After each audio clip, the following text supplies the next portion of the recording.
It's a beautiful morning here at the Richmond Hill Golf Club, headquarters for Wisdom in Golf, and this week's lucky winner, Paul.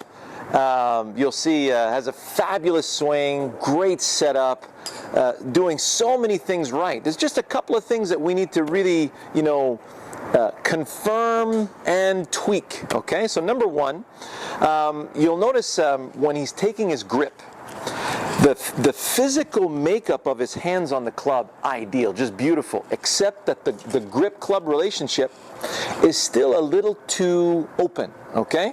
So you'll see his right hand is in a really good position, but his left hand is a little too much underneath, okay? So Paul, get that left hand a bit more on top, or just close the face a little bit more. So when you've got your hands on the grip, just open them just slightly, just turn the club slightly inward. If I do this, I'm not closing the face, obviously. I'm keeping the same relationship, so I want a little bit more closed. And you'll notice that your draws will start to come back a lot better. So the way that you tweak that is you hit a couple of shots to the target, and you'll notice that Paul is very much through the ball. He did fantastic job, man. Beautiful retention of posture through impact. Now, where the other issue lies is in the alignment. Now, you'll notice with the driver, this is great because I want you to understand that your arms have a very particular weight to them, and then when you put them in motion, that creates a lot of G-forces, and that G-force tends to pull you forward. So we get into a great posture, and you'll notice Paul looks extremely solid over the ball, but you'll notice he has his right foot drawn back, which basically, if you look at the center of gravity of the body, if I go on one leg, I start on 2 feet here, I go to one leg, notice my center of gravity moves back, and you'll notice my center of gravity also moves forward. Okay? So when I drop the foot back, it brings the center of gravity backwards and allows me to have more stability on my front leg on my way to the target. So I don't want to mess with that aspect of Paul's swing. All I want to confirm is he going to be able to perform the task of drawing and fading with that particular setup? So if we have that intermediate point in front of the ball, put that there. Okay, so let's say I'm lining straight over that intermediate point, and so if I get into that posture, I want to feel that I have access to swing nice and free in that direction. So if I play the ball a little too far forward, it feels like, yeah, I can swing in that direction, but it feels like I'm going to catch the ball as the club is moving to the inside, and I will have a tendency to definitely pull that shot. Okay, so I hit that solid, but it went way left. So, play with the ball position to tweak. So all your brain needs is a little reference. So you get into that nice posture, you say, yeah, I feel solid, it feels like I can swing easily and in balance to the target. So from there, if I play the ball too far back in my stance, well now it feels like everything's going to squirt a little bit to the right. So in relation to that point, there we go, so I feel nice and balanced. Notice how that ball started out to the right. It's drawing beautifully back to my target line, okay? My imaginary target line.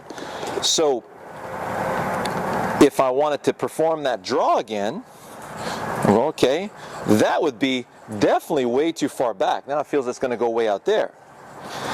Now in relation to that line, it feels like it's going to go a little right of that line. It feels like it's going to draw. Now in relation to that line, it feels like it's going to go pretty much over it. So if you look at one of the fades that he hit, it looks like he's going straight over the intermediate point. And so now it's just a matter of, okay, was it starting over that intermediate point to fade to the right of it? Or was he truly trying to start left of that intermediate point? Now, when I use the intermediate point, I feel like I want to stay left of something for a fade and right of something for a draw. It's much easier that way to picture, okay? So if I'm hitting a fade, let's say I want to end up behind my intermediate point, I'm going to line up the momentum of my swing, I'm going to line up the momentum of my swing See, even though my stance looks closed, it feels like the momentum of my swing is moving to the left edge of that. Okay, my ball position, that would be too far forward. I have to lunge after it. That would be too far back. I have to reach back to get it to go there. Yeah, right about there. So it feels like I can start it right there, and if I close it a bit less, my ball position is just a little forward to center. So now stay left, stay left. Okay. Yeah, sorry about the interruption there. My card got full. So to continue, I just did a fade, and that ball went exactly in the direction I wanted to start. It ended exactly where I wanted it to end, just a little bit thin. That's all it was. So if we look at it from front view, and you'll realize that you'll see Paul hitting a beautiful driver and putting a thumbs up at the end. He found that magical ball position in relation to what his setup is. So I drop that foot back, and I feel that my center of gravity is in a great position so I can swing to the target in balance. And everybody's different as far as that's concerned. Hogan did exactly that with the long clubs, and with the shorter clubs, he had that lead foot a little further back. So I get set up. If I play the ball too far back in my stance, it feels like I have to reach back to get it. If I'm doing a draw, it's still too far than right edge. Right there, it feels like I can start at just right edge and draw it back to that ball. And for fade, it feels like, there it is, I can start at left edge and fade it back behind the ball. So I feel there's that little forward to center, and I feel like I've got nice access there. Now, beware with the wedges, though, when the clubs get really short. If you do that, then you become, you're becoming a physical impediment to yourself. So a little less evident with the wedges, so you have full clearance because the clubs are getting much shorter. But as you get to the woods, this is definitely a very healthy place for you to swing from, okay? So fantastic job, Paul. Keep doing what you're doing, just a little more strong on the grip when it comes to the draw, and then be careful you're not, a couple of times I saw that your alignment was a little, not enough to the left when it came to the fade. And the telltale sign of that is when the arms look a little bit bunched up against your body on the way through, and you don't have that nice full height to your shots, right? So if I'm lining up a little bit left, there it is. So I'm going to stay left, stay left, stay left. So see that nice high finish?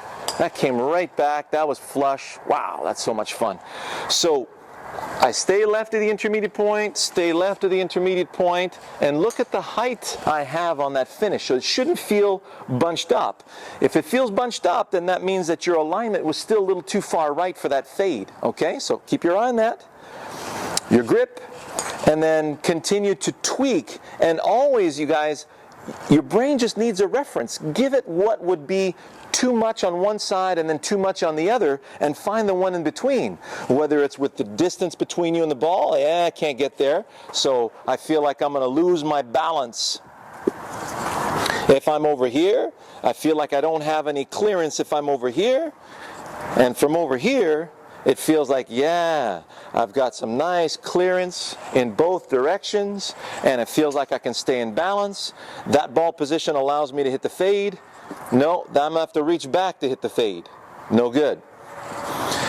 And I'm going to have to reach forward to hit the fade. No good. There it feels right. Enjoy that, and then we'll see you in the next analysis. And Paul, give us a shout in about a month. Let us know how you're doing, and we'll take it from there. All the best. For a chance to win your very own swing analysis, go ahead and share this on YouTube, Facebook, or Twitter for your chance to win.